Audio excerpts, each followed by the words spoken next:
Boa noite, irmãos. A graça e a paz do nosso Senhor Jesus seja com cada um de nós, amém? Nós estamos em uns momentos históricos e políticos na nossa cidade e no Brasil como um todo, assim, momento decisivo, né? Outro mês vão ser as eleições e tudo mais. E eu estava ouvindo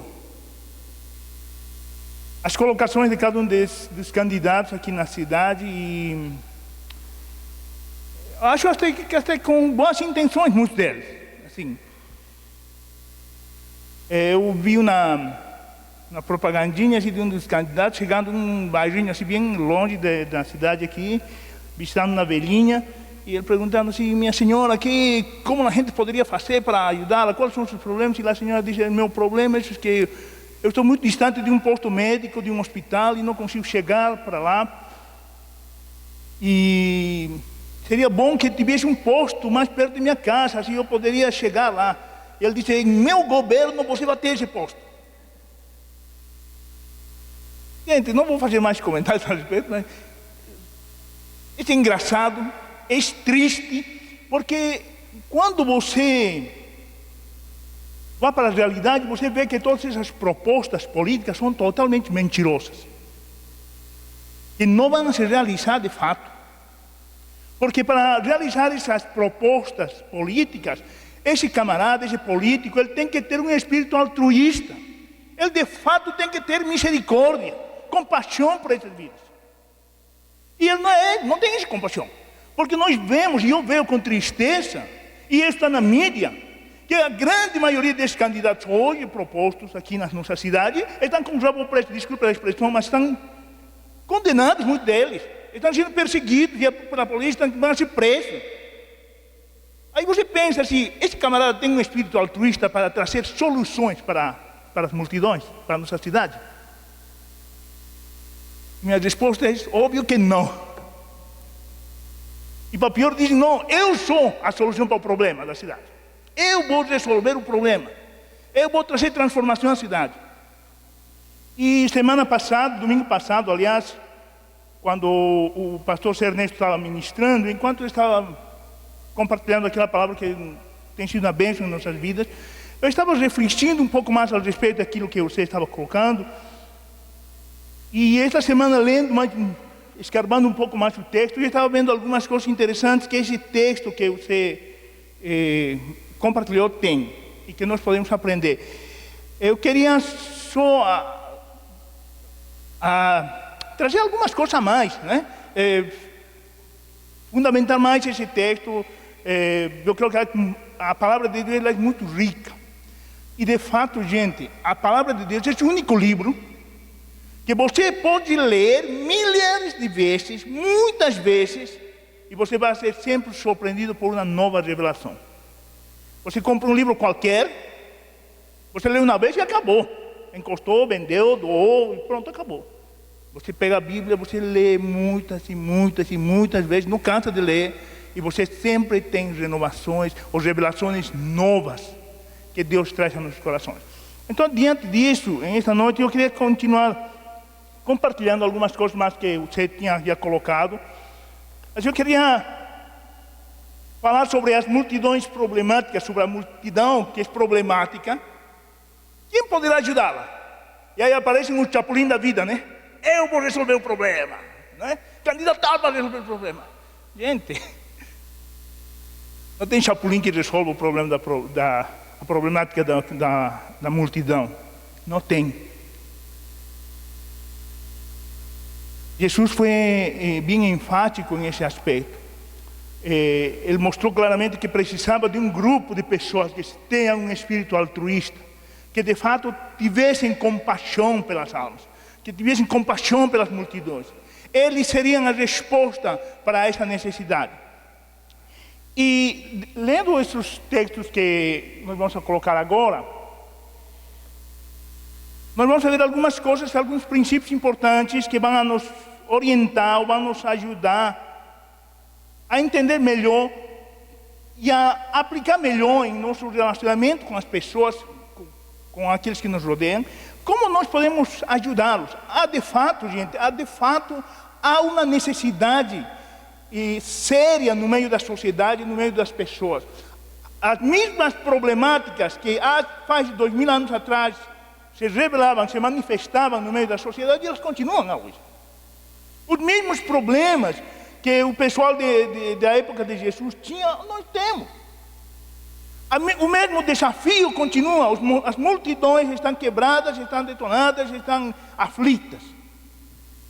Eu queria só ler o texto com vocês, então. Mateus capítulo 9, verso 35 ao verso 38. Vamos ler outros textos mais. Lembrando a vocês, irmãos, que nesta parte deste capítulo, o capítulo 9, Jesus vem fazendo já milagres, vários milagres acontecendo. E chega neste momento, no capítulo 9, que ele vai iniciar um trabalho de encaminhamento dos discípulos hacia o serviço para a multidão, para o povo.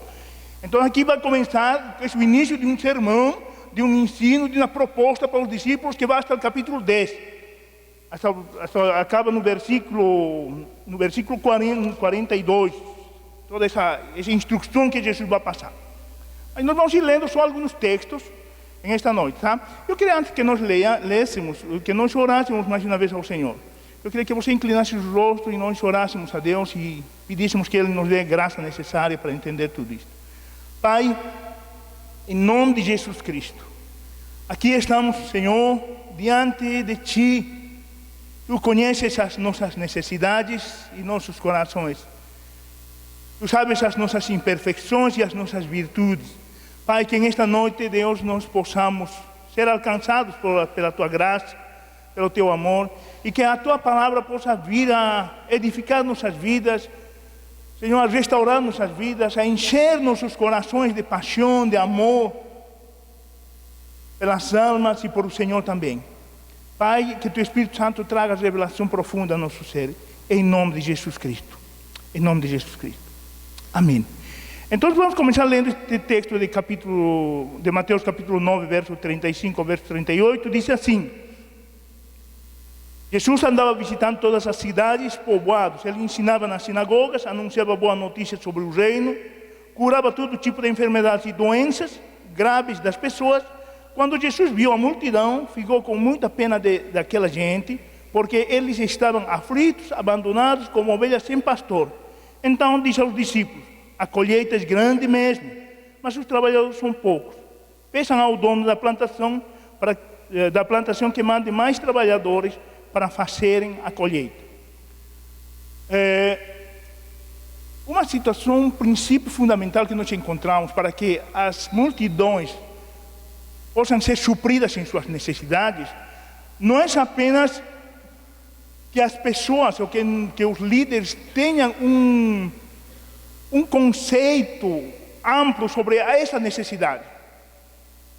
A situação é muito mais profunda que isso. Ela precisa de compaixão, precisa desse elemento motivador de altruísmo que leve a entender profundamente a necessidade e se compadecer dessa necessidade. Isso não acontece enquanto não há um envolvimento com a multidão. Isso não acontece enquanto não há um relacionamento com essa multidão. E nós vemos que esse texto começa dizendo: e Jesus andava visitando todas as cidades e povoados. Então, enquanto não há um envolvimento em el desejo de se relacionar, de visitar, de observar, de escudrinhar as necessidades sociais, as necessidades das pessoas, obviamente que não haverá uma expressão de compaixão. Ela não nascerá. O amor e a compaixão estão muito conectadas. O amor impulsiona a gente a se relacionar com as outras pessoas. Deus diz que amou tanto o mundo que deu seu filho para o mundo. E esse filho que veio, ele se relacionou, ele entendeu isso, se relacionou com as pessoas. Foi ao povo, viajou de cidadinha em cidadinha, de povoado em povoado, pregando, ensinando, curando, fazendo tudo demais. Nós, como igreja, também precisamos ser movidos por essa compaixão. Mas quando nós ficamos estagnados, quando nós ficamos presos em nossas quatro paredes, em nossas duas paredes, vamos dizer aqui, obviamente que nós não vamos alcançar a desenvolver compaixão por alguém. É óbvio que se você não vai em um hospital, em uma UTI, você não sente dor, não percebe nada, você não entendeu nada do que está acontecendo com as pessoas que estão sofrendo.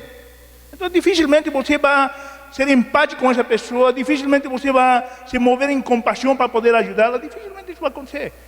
Falam para você que está morrendo, morreu, pô, que pena, nem morreu.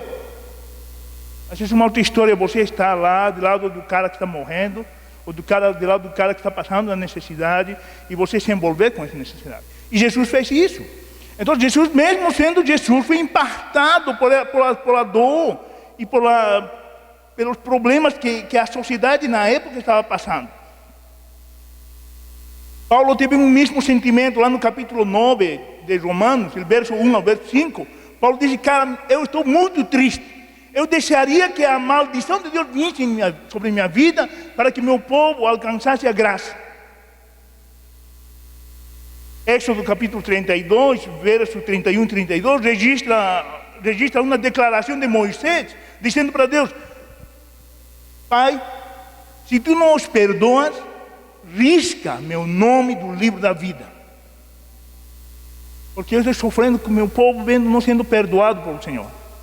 Risque meu nome, se o Senhor não perdoar, risque. Então, será que nós, como igreja, chegássemos a esse ponto de dizer, Senhor, se você não perdoa esse camarada, se você não salva, se você não tem misericórdia, apaga meu nome do seu livro? Será que nós teríamos essa coragem de chegar a esse ponto de compaixão? Isso é o que Jesus estava nos mostrando. Nós precisamos entender que nós necessitamos nos envolver para ser compassivos, para alcançar e entender as problemáticas que as pessoas têm. A começar em nossas próprias células. Muitas vezes nós estamos na célula, ninguém sabe o que está acontecendo com o camarada. Passou uma semana, o camarada tropeçou, caiu, quebrou, mas não está nem aí. Ninguém se preocupa, ninguém tem compaixão. Ninguém tem amor um para o outro, assim, um amor genuíno. Parece mais uma reunião de negócios. Eu tenho um cumprimento de um dever. Eu vou na célula porque tenho que cumprir a tarefa. Mas não porque amo, não porque estou permeado de compaixão por meu irmão, não porque quero abençoar meu irmão e fazer com que meu irmão cresça. É a partir daí que nossa compaixão tem que fluir. Muitas vezes nós queremos ter compaixão com os de fora, mas nós não temos compaixão com nossos próprios filhos. Nós muitas vezes queremos exercer compaixão lá no hospital, quando mal temos compaixão em nossa casa. E Jesus nos mostra isso claramente. Ele vai se envolvendo com as situações e vai deixando que essa compaixão cresça até chegar neste ponto de poder dizer, gente, eu estou com pena desse povo. Então Jesus andava no meio da multidão e ele não só andava no meio da multidão fazendo milagres, tudo isso, senão entendendo o que estava acontecendo. E isso nós precisamos fazer. Não é apenas fazer coisas, não é apenas levar as soluções, não é fazer obras, não é isso, gente. Compaixão tem a ver com conexão com Deus, com o entendimento daquilo que está acontecendo.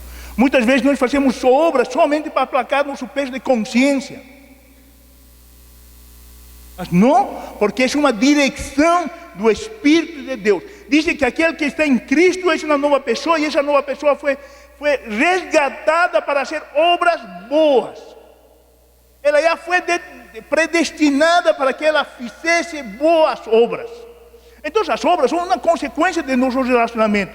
Quando você está se relacionando com Deus, obviamente seu coração, meu coração, nosso coração como igreja, ela está aberta para essa situação, para termos um fluxo de compaixão e servirmos as pessoas sem esse desejo interesseiro de lograr algum benefício após esse serviço. Quando eu vejo todas essas campanhas políticas, eu fico entristecido, porque nós sabemos, aqui ninguém é ignorante disso, nós sabemos que atrás de uma campanha política, desse desejo de servir a uma população, há o desejo particular de encher o bolso. E isso está comprovado. Está na mídia, é só ler, só ver. E o que Cristo nos manda fazer é uma coisa totalmente antagônica aos princípios carnais e mundanos. Então, uma das situações que Jesus tinha é que Jesus estava caminhando, andava no meio da população, ensinando aonde? Nas sinagogas. Ensinando nos centros religiosos, ensinando. Não é? O que mais ele estava fazendo? Ele estava anunciando o evangelho nas ruas e estava curando. E esse é o exemplo que nós devemos fazer. Nós não temos sinagogas hoje, mas nós temos nossas células. É lá que você, como membro, como filho de Deus, como ministro do Senhor, tem que ministrar, tem que levar uma palavra de salvação, tem que levar uma palavra de edificação para seu irmão. A célula é assim. Isso deveria acontecer. Não é? Nós deveríamos ensinar e logo desafiar uns aos outros e logo nossas células saírem para fora. Irmos para as ruas e pregarmos nas ruas. E deixarmos que Deus nos use enquanto nós oramos para fazer milagres. Mas muitas vezes nós estamos na célula. Legal, estamos na célula, e continuamos na célula, e continuamos lá, enferrujando já. Nós precisamos sair, nós precisamos fazer o que Jesus fazia. Isso é o que Jesus está fazendo, não é? Uma outra coisa que enquanto Jesus estava caminhando, Jesus tinha, era uma percepção profunda da realidade do povo. Jesus disse que a multidão estava como ovelhas sem pastor, certo? Agora, pense bem comigo. Na época, a multidão tinha líderes políticos, tinha um governo político que governava eles, tinham líderes religiosos, certo? O povo de Israel, essa multidão, estava debaixo desse governo. Tinha toda essa liderança. Mas Jesus disse, este povo, esta galera, esta multidão está como ovelhas sem pastor.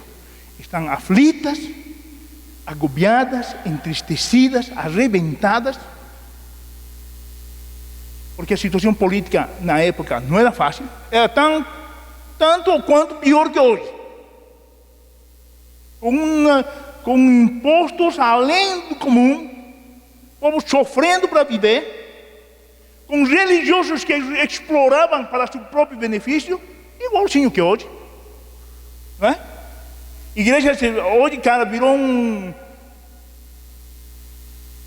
uma propaganda comercial. Estava comentando com o pastor Cleverson semana retrasada, que casualmente eu acordei de madrugada e fui para a sala, li minha Bíblia um pouco e depois liguei a televisão, tá? E alguns canais religiosos passaram. Entre os canais religiosos vi uma propaganda de um barco. Um jate de não sei quantos milhões, você pode adquirir esse jate e tal, e dando todas as estadísticas do jate. Cara, eu pensando dentro de mim, rapaz, quem que tem esse dinheiro tudo para comprar aqui no Brasil, né? Aí de repente diz assim, se você fizer a campanha, você vai ter esse jate. Gente do céu. Acabou a propaganda do jate, entrou a propaganda da Lamborghini. Cara, dando todos os dados técnicos da Lamborghini. Quanto que custa um jogo de pneus? $150 mil, creo. Não sei quanto, ele precisa de $300 mil para manter anualmente. E assim por diante. Ao final, diz assim, se você fizer a campanha, você pode também ter uma Lamborghini. Gente do céu, nós estamos em um mercantilismo que na época também estava. Então esse povo, Jesus diz assim, este povo está igual que ovelhas sem pastor. Mesmo eles tendo líderes políticos e líderes religiosos na época. Os líderes políticos não podiam resolver seus problemas sociais e os líderes religiosos não tinham nenhuma condição de consolar a galera. E hoje nós vemos uma situação bem semelhante, em vários aspectos. Quantas pessoas ainda, quanta gente ainda está passando por essa situação? Diante dessa realidade, Jesus deixa claro que essa tarefa só podia ser suprida por um grupo de pessoas que fossem amantes, compassivas, amorosas. que pudessem ter um espírito altruísta, que se importassem com eles. Ele sabe que esta gente está igual que ovelhas sem pastor. Mas se vocês orassem, dizem nós, depois mandar pastores. Então, um outro aspecto é que Jesus entendia que sem oração e sem a ação de Deus, não tem como suprir a necessidade da galera. Não tem como suprir. Se você lê essa última parte, diz,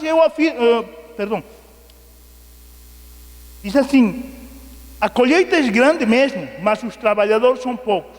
Peça ao dono da plantação que mande mais trabalhadores para fazerem a colheita. Sem oração, sem um clamor daqueles que são discípulos, daqueles que são servos de Deus, não há resposta, não há ação de Deus. Então, quem envia é Deus, quem clama é o povo por essa ação. Diz, o povo está como ovelhas sem pastor, agora vocês têm que pedir pastores para essas ovelhas. Quem vai cuidar dessas ovelhas? E muitas vezes nossa oração é assim: Senhor, eu entendi que há muita gente ainda que precisa de salvação. Senhor, envia meu líder de célula. Senhor, envia meu pastor. Senhor, toca aquele missionário lá, leva para lá, tal. Mas eu não me disponibilizo para fazer isso. Na oração a gente tem que se disponibilizar, tem que se entregar. Quando todas as vezes que teve uma situação similar na Bíblia, você vê desde o início. Vamos citar assim: Moisés foi para Sardes e não sei o que, e ele viu tudo aquele milagre acontecendo, tudo aquilo. De repente ele ficou de joelho e Deus começou a falar: meu povo está escravizado tantos anos. E Deus começou a abrir o coração e contar a sua dor para Moisés. Ele disse: Moisés, você vai ter que ir. E aí Moisés abre seu coração e decide ir. Isaías estava no templo, orando. De repente ele passa por todo aquele projeto de santificação e de repente Deus diz assim: agora quem nós vamos enviar? Isaías, eu vou te enviar. Não disse isso. A pergunta entre a Trindade era que agora quem nós enviamos? E Isaías disse: Senhor, eis-me aqui, envia-me a mim. Então muitas vezes as nossas orações também são distintas em sentido, porque nós já vamos predispostos a não querermos ir a cumprir com nossa tarefa. Nós vamos predispostos, amarrados a Senhor, vou abençoar, até posso dar uma ofertinha para que alguém vá, tal, beleza. Mas eu ir, complicado. Então, o importante é que nós temos que entender que ainda há uma necessidade grande de pessoas que levem o Evangelho para as multidões.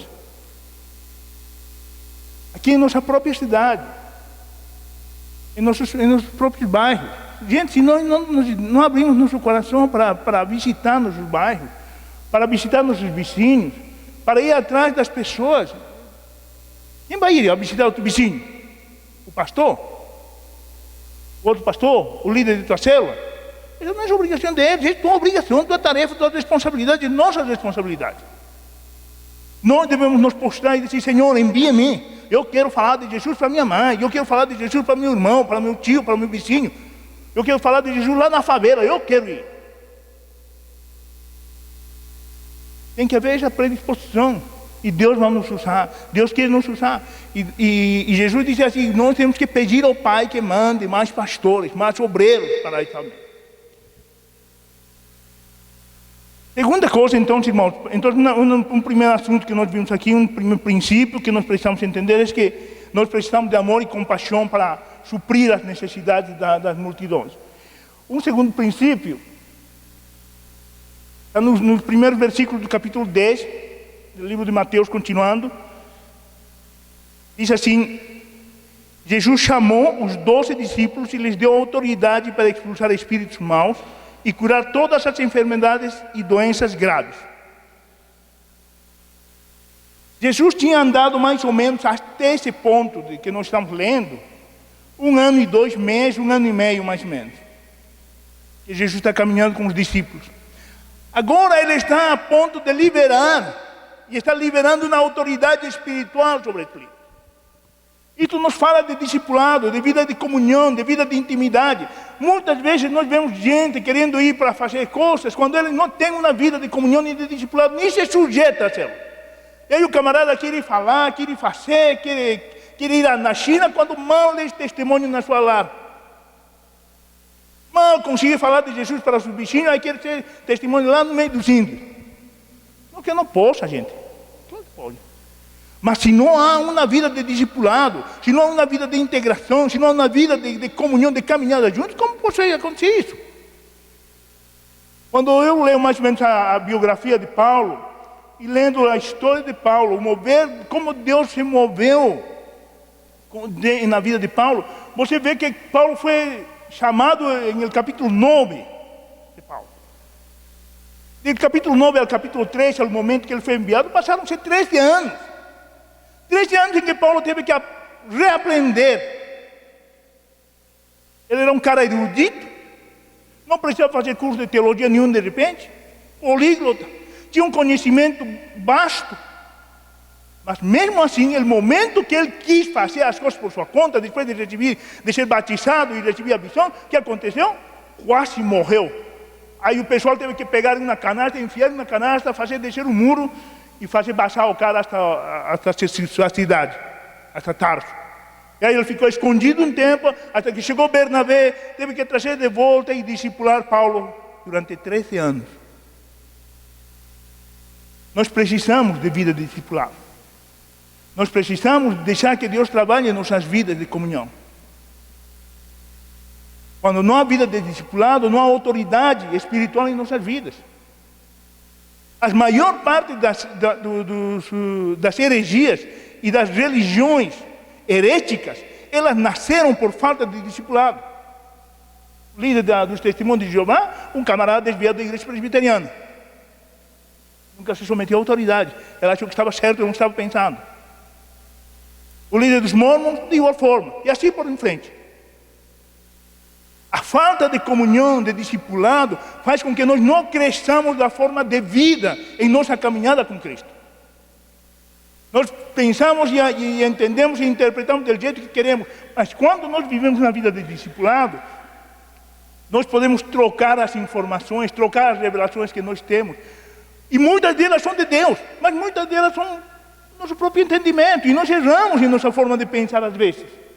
Mas quando nós nos sentamos para trocar informações uns com os outros, para nos abençoar, Deus vem a trazer uma revelação às nossas vidas. E nós somos corrigidos, somos educados, somos instruídos na verdade. Jesus só delegou autoridade depois de 1 ano e meio, gente, aos discípulos. Não foi, escolheu ontem e hoje estavam mandando. Não, não foi assim. Passou-se 1 ano e meses, quase 1 ano e meio, até o momento que Deus, ou que Jesus dá autoridade e diz, vai agora. Uma coisa interessante dentro dessa situação é que Jesus les deu algumas ordens assim que foram bem claras, né? E aí nós vemos como ele enviou os discípulos. Então até aí ele discipulou e lhes deu a autoridade. Agora ele vai enviar os seus discípulos. Mateus capítulo 10, no mesmo texto, do 5 até o 15, tá? Vamos ler esse texto para nós podermos entender melhor. Diz assim: Jesus enviou esses 12 homens, dando-lhes a seguinte ordem: não vão aos lugares onde vivem os não-judeus, nem entrem na cidade dos samaritanos. Pelo contrário, procurem as ovelhas perdidas do povo de Israel. Vão e anunciem isto: o reino do céu está perto. Curem os leprosos e outros doentes, ressuscitem os mortos, expulsem os demônios. Vocês receberam sem pagar, portanto, deem sem cobrar. Não levem guardados no cinto ouro, nem prata, nem moedas de cobre. Nesta viagem, levem sacola. Não levem sacola, nem uma túnica, mas nem sandálias, nem bengala, para se apoiar, pois o trabalhador tem o direito de receber o que precisa para viver. Quando entrarem numa cidade ou um povoado, procurem alguém que queira recebê-los e fiquem hospedados na casa dessa pessoa, até irem embora daquele lugar. Quando entrarem na casa, digam que a paz esteja nesta casa. Se a pessoa da casa receber vocês bem, que a saudação de paz fique com elas. Mas se não os receberem bem, retirem a saudação. E se alguma casa ou cidade as pessoas não quiserem recebê-los, nem ouvi-los, saiam daquele lugar. E na saída sacudam o pó das sandálias, como sinal de protesto contra aquela gente. Eu afirmo a vocês que isto é verdade. No dia do juízo, Deus terá mais pena das cidades de Sodoma e de Gomorra do que daquela cidade.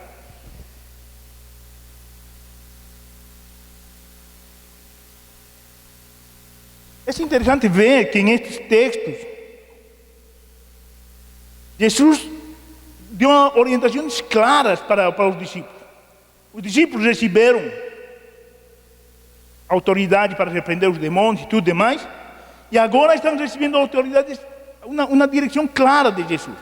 E Jesus delimitou a ação de abrangência dos discípulos. Deixou claro, não vayam onde não há judeus, vayam para o povo de Israel. Não fiquem indo para os samaritanos, não, vayam só em outro lugar. Eu fiquei pensando por quê? Muitos teólogos dizem porque a primeira ação de Jesus como Messias era de fato dar a chance e a oportunidade ao povo de Israel de se arrependerem e de entenderem que o Messias veio para eles. Muitos teólogos concordam com esse posicionamento. Porém, assim, eu estava pensando assim, em nosso estilo, em nossa realidade de vida como comunidade, nós falamos muito de oikos, né? De relacionamentos, de supervisão. Então, eu estava vendo como Jesus foi tão lúcido, tão claro nessa situação, tão experto nisso, porque ele diz assim, vayam para aqui perto, onde eu possa supervisionar, onde eu possa cuidar de vocês. Não leve nada. Mas esta é a ordem, vayam por aqui perto. As cidades estavam todas ao redor, eram cidades vizinhas. E Jesus aliás, Jesus já conhecia todos esses lugares, ele já tinha percorrido esses lugares. Ele está mandando lugares que ele já tinha ido, que já tinha passado. Então, o primeiro passo dos discípulos não foi um pulo para os confins da terra. Não foi. Jesus vai falar mais na frente agora, meus filhos, vão para os confins da terra. Então, é um processo de desenvolvimento, de maturidade, de observação, de parte do líder e de parte dos próprios discípulos. Quando os discípulos voltam, lá no livro de Lucas, no capítulo 10, Jesus volta a enviá-los, mas ele não envia os 12, envia os 70. E quando eles voltam, esses 70 voltam, dizem, puxa, que legal, os demônios se sujeitaram a gente, os demônios saíram, e aquela alvoroço e aquela festa. E Jesus diz, meu filho, fiquem calmos, não fiquem alegres porque o demônio se rebelou, se manifestou, se sujeitou. Se alegrem porque o nome de vocês está escrito no livro da vida. Então, Jesus enviou para perto dele. Nós precisamos sair, não simplesmente por um fato de supervisão, senão por um fato de necessidade. Nós precisamos alcançar nossos amigos. Se nós vamos deste lugar, se nós saímos deste convívio que nós temos, quem vai alcançar nossos vizinhos? Vai ter que vir outro pessoal para alcançar nossos vizinhos? Então, são passos que nós temos que dar. Nós temos que ir aos confins da terra, temos que ir. Temos que alcançar outro lugar, temos. Mas temos que dar passo a passo. Esse momento em que nossos corações vão ser provados. Esse é um momento em que nossas vidas vão ser afirmadas, vão ser confirmadas em esse desafio. O que você tem feito por sua circunvizinhança? O que você tem feito por seus amigos? Uma outra coisa que Jesus deu aos discípulos, além dessa ordem, ele deu uma mensagem clara. Qual foi a mensagem? O reino dos céus, né? O reino dos céus está perto. A mensagem é clara, o reino dos céus está perto. Se arrependam, o reino dos céus está perto. E eu vejo que muitas vezes nossa forma de evangelizar é assim, meu irmão, vem para Jesus, Jesus te ama, viu? Ele está desejoso de te alcançar. Gente, Jesus está desejoso de alcançar mesmo.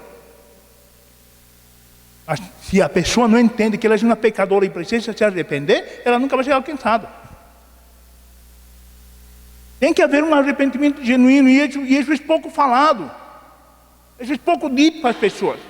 Venha para a igreja, venha para Jesus, tal. Mas sem um compromisso verdadeiro de arrependimento, de um arrependimento genuíno, de um reconhecimento que verdadeiramente o único Salvador da humanidade é Cristo. Eu estava lendo uma postagem de uma pessoa que esteve na igreja, que leu a Bíblia. De repente a pessoa falando assim que... Como foi a mesma frase que ela colocou? Assim, falando daquele negócio de gênero, falando assim, as crianças nascem segundo a definição sexual. A criança é tanto homem quanto mulher. E ela vai definir essa situação lá no futuro dela. Gente, isso é uma colocação totalmente diabólica, satânica, infernal. Isso não é de Deus. Nunca Deus disse isso. Deus diz que a criança que é homem, e a criança que é mulher, mulher. Acabou-se. Agora, uma pessoa que tem lido a Bíblia, que tem ouvido de Jesus, dizendo uma coisa dessas, mostra claramente que ela nunca se arrependeu desse pecado. Que ela de fato nunca conheceu a Jesus. Nós precisamos levar essa mensagem. O reino dos céus está perto. E uma outra coisa era que quando eles deviam entrar nas cidades, dizer: a paz está com vocês. E era normal, comum para o povo de Israel, que quando você estava viajando, chegava em uma cidade determinada, você não tinha onde se hospedar, você ia no centro da cidade, na pracinha, e você ficava sentado esperando que uma boa alma se compadecesse de você e visse e te convidasse para pousar na sua casa. E isso acontecia. Era dessa forma que eles lidavam com isso. Então as pessoas ficavam no centro da praça esperando que alguém os convidasse a pousar. E quando eles encontravam isso, Jesus disse aí: quando vocês encontrarem uma pessoa dessas, vocês sentem e digam: a paz está com vocês. As pessoas estão precisando de paz. As pessoas estão vivendo um conflito sério, não apenas na área material, mas elas estão vivendo um problema sério na área espiritual. Elas estão destituídas da presença de Deus. As pessoas estão longe da comunhão de Deus. E essas pessoas precisam se colocar em paz com Deus. E você e eu somos os instrumentos de que essa paz possa chegar a essas pessoas. Mas se nós não saímos de nossos lugares, se nós não visitamos nossos amigos, nossos familiares que não conhecem a Jesus, as escolas, os bairros, sei lá, tantos outros lugares que nós temos para visitar, como é que a paz vai chegar? Deus vai usar outros obras, vai usar, com certeza Deus vai usar. Porém, eu creio que nós podemos ter o prazer de sermos usados por Deus para que essa paz possa alcançar as pessoas também. Uma última coisa aqui é que Jesus disse que essa tarefa deveria ser trabalhada, vamos dizer assim, ou realizada por fé. Porque Jesus disse para os discípulos não levar nada daqueles bens materiais em aquela oportunidade. Porque eles precisavam confiar plenamente em Cristo. Eles precisavam confiar plenamente em Cristo nesse primeiro passo e sempre confiar em Cristo. Muitas vezes nós queremos fazer a obra, queremos fazer algumas coisas e nós condicionamos. Eu não posso, eu não tenho isto, eu não tenho outro. Não tem combustível, não tem esta outra situação. Não é muito distante. Nós não temos confiança em Deus, gente. E Deus nos mandou a levar ou a fazer alguma coisa por alguém. Deus vai providenciar os meios e as situações necessárias para que esse alguém seja alcançado com a paz. Para que esse alguém seja tocado com o amor de Cristo. O único que nós precisamos é nos disponibilizar. Disponibilizar nossas vidas implica disponibilizar nossos recursos e tudo aquilo que nós temos. Que de fato nem nosso é de Deus. E quando isso acontece, você vê como Deus providencia o que é necessário para a sua vida e para a sua casa. Tenha certeza disso, gente. Deus nunca nos vai deixar desamparados. Mas muitas vezes nós não experimentamos essa provisão de Deus nas nossas vidas. Nós não experimentamos essa graça supridora de Deus nas nossas vidas, porque nós não abrimos nossa vida para isso. Não abrimos nosso bolso para partilhar com aquele que está necessitando. Não abrimos nosso entendimento para ver que necessidade há ao nosso redor que possa ser suprida por nossa pessoa. E aí nós ficamos limitados. Não, porque eu não tenho condição de suprir a necessidade do irmão, deve ser outro irmão. Aí a gente fica orando, não, Senhor, levanta outro irmão. Não faço nada para suprir essa necessidade. Então, nós precisamos ser instrumentos para levar essa paz. Nós precisamos nos disponibilizar para levar essa paz. Em todas as áreas. Não é apenas dizer, paz do Senhor, meu irmão, e vai em paz, né? Tiago diz que isso é uma mentira. É um absurdo. Tiago diz assim, se você diz isso para teu irmão e não dá uma roupa que está precisando, porque ele está passando frio, você é um mentiroso. Você não é um cara crente, não é um cara cristão.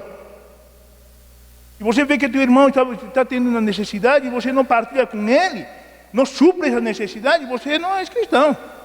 Você não está agindo de uma forma cristã. Então nós devemos nos disponibilizar, devemos abrir nosso coração para que Deus possa nos usar de uma forma poderosa. As multidões estão ainda hoje, com problema. Ainda hoje há uma necessidade a ser suprida. E nós estamos ouvindo, dia após dia, políticos, religiões e tudo demais, tentando suprir essa necessidade. Porém, a resposta para essa necessidade é a igreja. A resposta para essa necessidade somos eu e você. A resposta para essa problemática da multidão somos nós, que fomos limpados, lavados, remidos por sangue de Cristo. É então que nós poderemos, de alguma forma, alcançar aqueles que Deus já determinou que sejam alcançados. Não é? Aqueles que estão sem pastor serão pastoreados. Há muitos que pensam que de repente, não, mas já tem um monte de pastor aqui na igreja, né? Que tem três pastores, não sei o quê. Eles que fazem. Peraí, essa tarefa dos pastores é de quê? Alguém sabe? Qual é a tarefa dos pastores? Só para lembrar, a tarefa dos pastores é quê? É capacitar a igreja para que a igreja faça o quê? Faça o serviço do ministério. Efésios capítulo 4, verso 12 em frente. Paulo diz que os pastores têm uma função, é treinar a igreja para que a igreja cumpra a sua tarefa. Isso não inibe aos pastores de não evangelizar, de não se envolver com as multidões, de jeito nenhum. Mas a tarefa, o foco principal dos pastores é dar o treinamento para a igreja, para que a igreja possa cumprir com a sua tarefa, que cada um dos membros possa ter a capacidade e a condição de fazer e de levar o evangelho para os outros. Mas não há pastores suficientes ainda. Não há obreiros suficientes ainda. Há uma multidão ainda clamando por graça, clamando por paz, clamando por alimento, clamando por uma ação de Deus na vida deles. E nós, como igreja, somos a resposta que Deus tem para eles. Nós, como comunidade, somos a resposta para a nossa cidade, para essas multidões que estão em esta cidade, em nossos bairros. Nós somos a resposta. Eu queria que você ficasse de pé. Vamos encerrar aqui. Abríssemos assim nossas vidas mais uma vez e deixássemos que o Espírito Santo pudesse trazer revelação nos nossos corações. E mais que revelação, gente, que o Espírito Santo nos quebrantasse e nos levasse a agir de acordo com sua vontade. Que nós pudéssemos, ou sejamos de fato, gente que leve a paz para aqueles que estão de nosso lado, a nosso redor, em nossos trabalhos, em nossas atividades cotidianas. Há tanta gente que está desesperada, que está angustiada, que está desviada. Assim, muitas vezes nem sabem por que se desviaram, mas se desviaram. Semana passada eu estava saindo final da tarde, início da noite, estava treinando, acabei de treinar, estava saindo do chuveiro, e um rapaz que eu conheci faz mais de um ano, lá no tênis, esse rapaz, quando conheci, eu fui orar com ele, chamei um ladinho e disse, posso orar por você e tal? Posso, tal. Aí quando acabei de orar, disse, eu também sou da igreja, eu já fui da igreja, e estou 8 anos que não vou mais na igreja. O rapaz tem 38 ou 40 anos, ele tem 2 filhas, que jogam tênis também, uma tem 15 anos, a outra tem 13 anos mais ou menos. cara, venha para a igreja, eu posso orar por você? Pode. Aí comecei a orar. Orei mais ou menos com ele durante umas 4 semanas. E depois não orei mais com ele assim pessoalmente. Assim, nas vezes que nos encontrávamos, orava um pouco por ele, por sua família, mas sempre nos devocionários orava por ele. Uns 4 meses depois dessa conversa, eu fiquei sabendo, fui convidado as meninas para vir a um acampamento das crianças, algo assim. E a menina falou assim, não, estou indo no acampamento da minha igreja. Como que é essa igreja? Não, aí ela me deu o nome da igreja e disse assim, semana passada nós voltamos. Que legal, tal. Quando fui orar, disse, Deus, obrigado. Aí esta semana o cara me chamou e disse assim, Jimmy, muito obrigado por orar aquela vez por minha família. Minhas filhas voltaram para Cristo, elas estão firmes na igreja. Rolou o acampamento das crianças, foi na minha casa. Eu estou voltando para a igreja e minha mulher já voltou. Eu estou acabando meu mestrado, que aí eu vou voltar plenamente para a igreja. Aí eu olhei e disse, puxa, que bênção, né, cara? Não veio para a igreja, ele voltou para a sua igreja. Porém, nossa tarefa é apenas orar.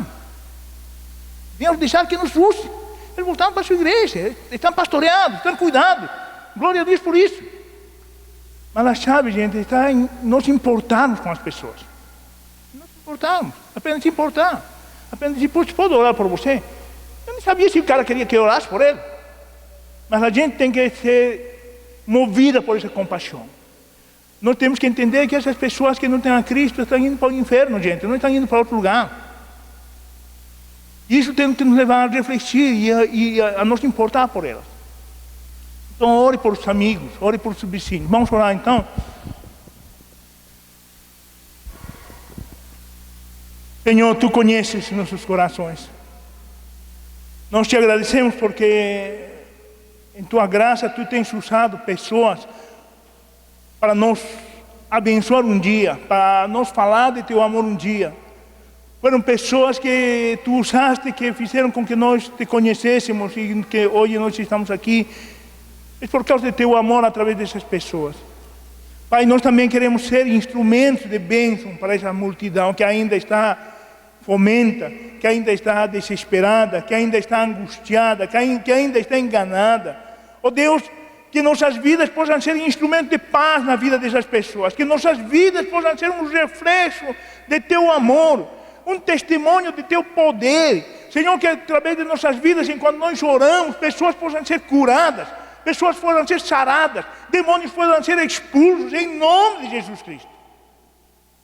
Pai, derrama sobre nós a Tua autoridade, derrama sobre nós a Tua graça, o Teu poder, que em nossas vidas Teu poder se manifeste através dos milagres, através, Senhor, das transformações das vidas. Oh Deus, em nome de Jesus, Pai, use-nos para glorificar Teu nome, em nome de Jesus Cristo, em nome de Jesus Cristo.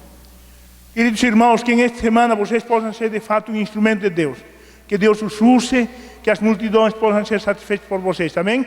Deus abençoe, amém.